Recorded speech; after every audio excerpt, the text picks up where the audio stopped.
La défaite était interdite. Avant la rencontre de vendredi dernier face au Football Club de Metz, l'objectif de Jean-Louis Garcia était clair comme de l'eau de roche. Après 5 matchs sans succès à domicile, dont 4 défaites, les Angevins voulaient stopper l'hémorragie au stade Jean-Bouin. C'est désormais chose faite puisque les scoïstes ont tenu tête au 3e de Ligue 2 en concédant le match nul, un but partout.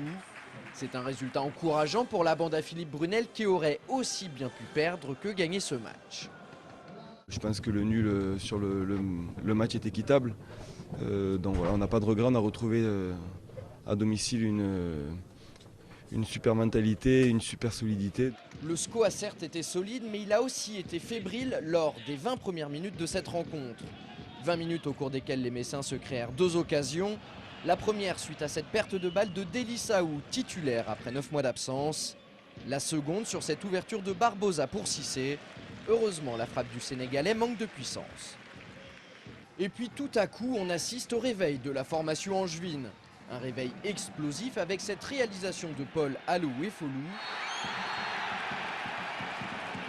Mais la joie du Camerounais est de courte durée. Son but est refusé pour une position de hors-jeu inexistante.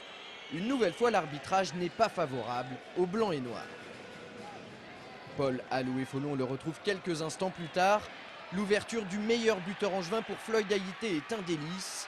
Malheureusement, le joueur prêté par Bordeaux pêche par excès de gourmandise.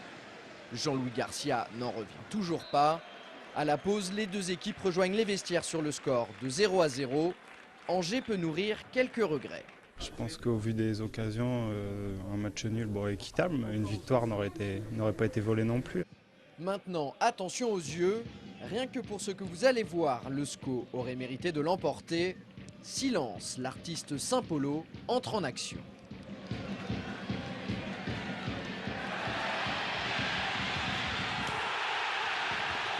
Sur ce but tout simplement exceptionnel, Paul Alou-Effolou nous montre toute l'étendue de son talent. Accélération, percussion, dribble dans de tout petits espaces. Résultat, la défense messine est à la ramasse. Chapeau Polo. Il faut que je le revoie pour voir ce que j'ai fait, mais sur le coup, je sais que j'ai le ballon. Après, je vois de l'espace, et puis je continue jusqu'au bout. En plus, face au public, c'est l'un de mes derniers matchs, donc il fallait que je fasse un petit peu plaisir au public. Mais comme lors de ses 14 derniers matchs, le SCO va une nouvelle fois avoir ses filets tremblés.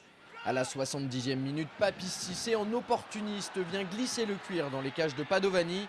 Score final, un but partout. Angers doit se contenter du point du match nul, mais ce point permet à Angers de retrouver la 7e place du classement. Moi je suis fier de ce qu'ont fait les garçons. On avait décidé que c'était pas possible de perdre une 5e fois consécutivement à la maison. Et je crois qu'on a été plus près de le gagner que de perdre à nouveau. Donc moi j'ai aimé, on fait les choses petit à petit. On retrouve la 7e place.